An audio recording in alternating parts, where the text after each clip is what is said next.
কোটা আন্দোলনকে কেন্দ্র করে উদ্ধত পরিস্থিতির কারণে টানা ৩ দিন ছুটির পর সীমিত পরিসরে খুলে দেওয়া হয়েছে সরকারি, বেসরকারি ও স্বায়ত্তশাসিত সব প্রতিষ্ঠান। অফিস কার্যক্রম চলবে বেলা ১১টা থেকে ৩টা পর্যন্ত। আগামীকালও থাকবে একই সূচি। এজন্য ঢাকা, গাজীপুর, নারায়ণগঞ্জ ও নরসিংদীতে সকাল ১০টা থেকে বিকেল ৫টা পর্যন্ত কারফিউ শিথিল করা হয়েছে। এমন পরিস্থিতিতে রাজধানীতে তীব্র যানজট দেখা গেছে।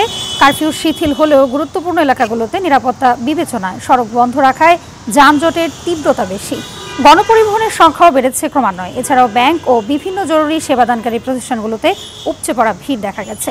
৪ দিন পর পণ্য সরবরাহ স্বাভাবিক হওয়ায় রাজধানীতে পণ্যবাহী শত শত ট্রাক ঢুকছে। নগদের কাছে সব গ্রাহকই প্রিয়, তাই তো সারা দেশে ক্যাশ আউট চার্জ সবচেয়ে কম।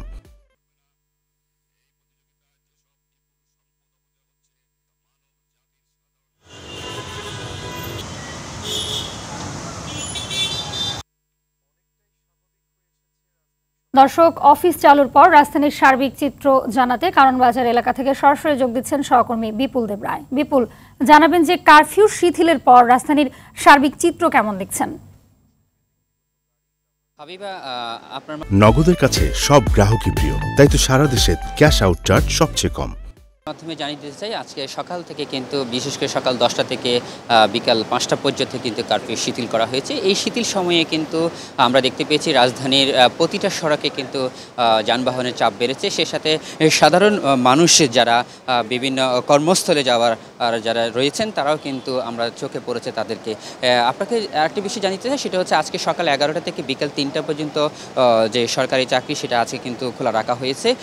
এবং এই খোলা রাখার কারণে কিন্তু আমরা দেখেছি রাজধানীর যে সড়কগুলো রয়েছে প্রতিটা সড়কে কিন্তু যানবাহনের বেশ চাপ বেড়েছে। সে সাথে গত কয়েকদিন ধরে যে যাত্রীবাহী যে পরিবহন বন্ধ ছিল সেই পরিবহনগুলো কিন্তু আবার রাস্তায় আমরা দেখতে পেয়েছি। এবং সেই সাথে মানুষের যে জরুরি প্রয়োজনের যে কাজকর্ম রয়েছে সেগুলোও কিন্তু স্বার্থে কিন্তু মানুষ কিন্তু বের হয়েছে। আমরা এখানকার সাধারণ মানুষের সাথে কথা বলছি, তারা বলেছেন যে আসলে গত কয়েকদিন যে উৎকণ্ঠাটা ছিল সেটা অনেকটাই কেটে গেছে এবং সরকারের আশ্বস্তের ফলে কিন্তু তারা কিন্তু নির্বিঘ্নে এখন তাদের বিভিন্ন জরুরি কাজকর্ম করার জন্য কিন্তু বের হয়েছেন। এবং সেই সাথে তারা বলছেন যে এই পরিস্থিতি যাতে আরও স্বাভাবিক হয় এবং অন্যান্য দিনের মতো যাতে এটি বজায় থাকে সেটিও যাতে সরকার করতে পারে সেটা তারা আশাবাদী। এবং সরকারের প্রতিও তারা বলেছেন যে যে ঘটনাগুলো ঘটেছে তার যাতে পুনরাবৃত্তি না হয় এবং সেই সাথে তারা যাতে আবারও সাধারণ মানুষ যাতে স্বাচ্ছন্দ্যে তাদের চলাফেরা করতে পারে তারা এমনটা জানিয়েছেন। পাশাপাশি আমরা এখানে যারা আজকে আইনশৃঙ্খলা বাহিনী রয়েছে তাদের সাথেও কথা বলার সুযোগ হয়েছে, তারাও বলছেন যে অন্যান্য দিনের তুলনায় কিন্তু আজকে যে কারফিউ যে শিথিল রাখা হয়েছে সেই শিথিল সময়ে কিন্তু সাধারণ মানুষ কিন্তু বেড়েছে এবং তারা বলছেন যে জননিরাপত্তার জন্য যা যা ব্যবস্থা করা প্রয়োজন সব কিছু করা হয়েছে। আপনার মধ্যে জানিয়ে দিতে চাই, গত 19শে জুলাই কিন্তু রাত 12টা থেকে কারফিউ জারি করা হয়। সেই সময় থেকে কিন্তু একটা নির্দিষ্ট সময়ে কারফিউ সময় শিথিল করা হলো কিন্তু সেখানে সেই সব জায়গায় কিন্তু সাধারণ মানুষ বের হয়েছিল, তবে এখন সেটা স্বাভাবিক পর্যায়ে থাকার ফলে কিন্তু এখন বৃদ্ধি পেয়েছে।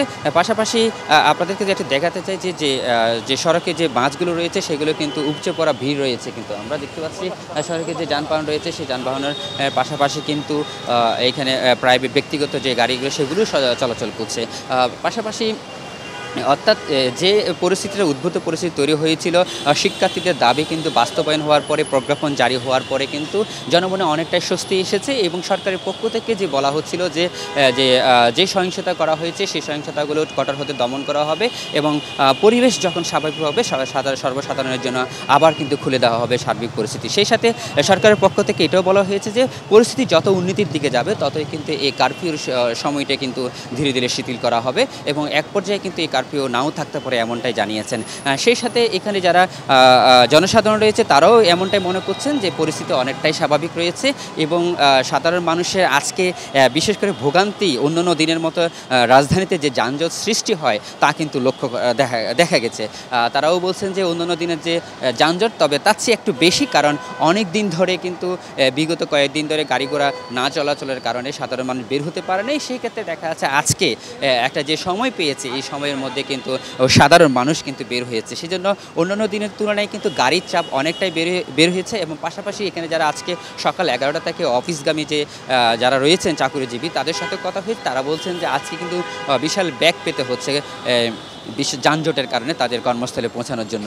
তারা বলছেন যে আসলে আজকে অল্প সময়ের জন্য কর্মস্থলে রাখা হলেও তারা আজকে স্বাচ্ছন্দ্যভাবে তাদের অফিসে যাতায়াত করতে পারছে, তবে ভোগান্তি পড়েছে শুধু যানজটের কারণে এবং এই যানজটটি আস্তে আস্তে আরও নিরসন হবে যদি স্বাভাবিক পরিস্থিতি হয়ে ওঠে।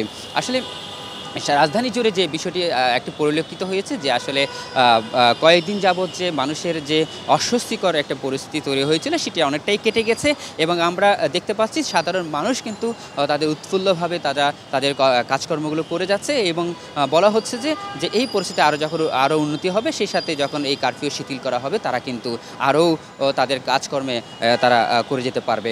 আসলে রাজধানী জুড়ের যে আমরা যে সচিত্র দেখেছি এবং রাজধানীর যে বিভিন্ন এলাকাগুলো আমরা ঘুরে দেখেছি, আচ্ছা প্রত্যেকটা জায়গায় কিন্তু সাধারণ মানুষের চলাচল বেড়েছে এবং সেই সাথে যানবাহনের যে উপস্থিতি সেটা চোখে পড়ার মতো, অর্থাৎ বলা যায় কিন্তু তীব্র একটা যানজট সৃষ্টি হয়েছে এবং সেই সাথে মানুষের যে চলাফেরা সেটা অনেকটাই বেড়েছে। হাবিবা, এই ছিল আমার কাছে সর্বশেষ তথ্য।